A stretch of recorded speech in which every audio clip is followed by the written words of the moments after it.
hoje era o dia das pessoas que não amam absolutamente nada, que não têm a menor ideia do que é a pátria, do que é patriotismo. E diante do que a gente viu, eu fico até feliz, porque descobri que as pessoas que amam a roubalheira, a corrupção, a incompetência, elas são minoria. Isso é visível, né? Apesar, eu estou com algumas notícias aqui, valor econômico. Paulo Pimenta, hoje é um dia de devolver o 7 de setembro para o povo brasileiro. Faltou avisar ao povo brasileiro. O UOL, 7 de setembro reconcilia lulistas com verde e amarelo. Já vimos que não é bem assim. Estava lá a Janja toda de vermelho e eu não consigo, Augusto, olhar para a Janja fazendo esse Lzinho e não pensar em Hitler, em Mussolini. É a imagem que me vem à cabeça na mesma hora, né? Esse gesto. Ou 1984, por exemplo.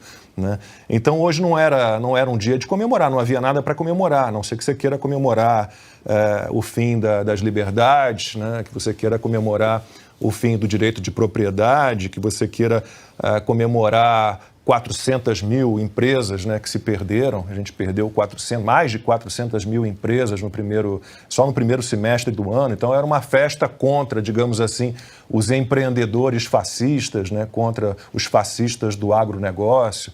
Era uma festa para quem gosta desse Estado inchado que, como vimos, absolutamente não tem povo. O fato é que no ano passado havia milhões de pessoas, e como disse Constantino, foram todas chamadas de golpistas e preconceituosas, e houve aquela movimentação, era esquadrão antibomba, porque era o termômetro do fascismo, atiradores de elite posicionados, né? Era uma história toda assim, né? E no ano passado reclamaram muito, porque o presidente do STF não foi ao palanque, porque o presidente do Senado não foi ao palanque, porque o presidente da Câmara dos Deputados não foi ao palanque. Não fizeram a menor diferença, eles têm faltado tanto ao Brasil tantas vezes. E se você olhar também com cuidado os discursos que fez Jair Bolsonaro no ano passado, você não vai encontrar nada que justifique, depois eu vou falar aqui do que a imprensa andou falando ao longo do dia, nada que justifique que enxergassem naquelas manifestações no ano passado um teor golpista.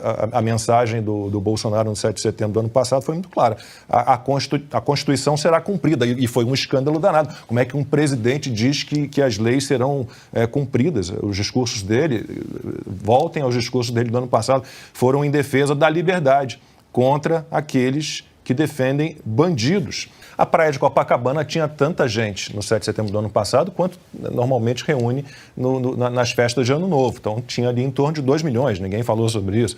Brasília calcularam em 1 milhão, aqui na Paulista também havia muita gente, né? E o que a imprensa, aí puxando de novo a cobertura da imprensa, o que a imprensa, né, Globo News e tudo mais, CNN, toda essa gente, o que eles viram no ano passado, o Constantino falou aí de fazer uma manifestação defendendo a Constituição, defendendo que o STF passe a cumprir o que está na lei para todos, né, parar com interpretações das leis, parar de brincar de executivo e de legislativo. Mas se você for olhar no ano passado, você tinha em algumas manifestações realmente algumas pessoas pedindo fechamento do STF, pedindo intervenção militar. Havia, mas não era a massa principal. Como já trouxe aqui um resumo do que disse o Bolsonaro no discurso do 7 de setembro em Brasília no ano passado, foi um discurso em defesa da lei, em defesa das liberdades. Mas você tinha realmente ali um grupinho ou outro que estavam defendendo, né, o fechamento do STF e a intervenção militar. Mas aí a gente recorda as manifestações, por exemplo, aquelas manifestações antifascistas, dos fascistas antifascistas, ou todas as manifestações, que nunca tem tanta gente assim, mas tem o quê? Arruaceiros. E aí você vai olhar o que dizem as faixas, basicamente. Primeiro, são todos defendendo o comunismo. Está lá, pela ditadura do proletariado. Pela ditadura do proletariado. E aí a imprensa bota, se você olhar as tarjas na época, protestos pela democracia, protestos democráticos. Mas alguém pode me explicar como é que um sujeito me levanta uma faixa dizendo pela revolução proletária, pela ditadura do proletário, comunismo, e pode ser chamado de democrata. O Gilmar Mendes disse que o 7 de setembro ganhou novo significado. Eu não tenho a menor ideia. E aí vem esse papinho de despolitizaram o 7 de setembro. Paulo, você já falou aí com a Janja de vermelho, fazendo o L com aquela claque toda contratada, com brindes distribuídos, pagos por nós, né? Todos aqueles brindes foram bancados por nós, pagadores de impostos.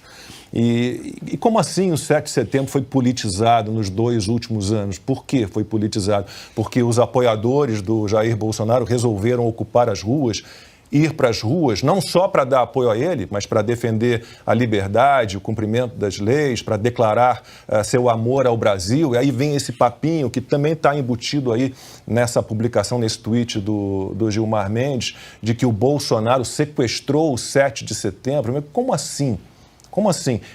Se os bolsonaristas, os apoiadores do Bolsonaro foram às ruas, isso significava que nenhum outro grupo poderia ir para a rua?